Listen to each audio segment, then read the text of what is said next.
Balalau shugaban izala ne?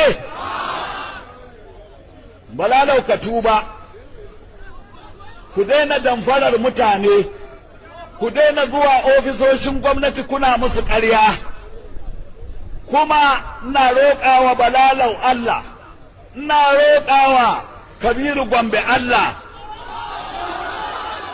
ya keɓo su, Allah ya kare su, kada turawa su yi amfani da su a London ko a Jamus su kawo fitina Najeriya.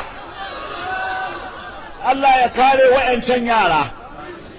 Shugaban jama'atu izalatul bid'a wa iqamatus sunna na gudanarwa wanda da Balalau yake kai shine Sheikh Abdul Nasir Abdul Muhyi, shugaban izalatul bid'a wa iqamatus sunna na gudanarwa.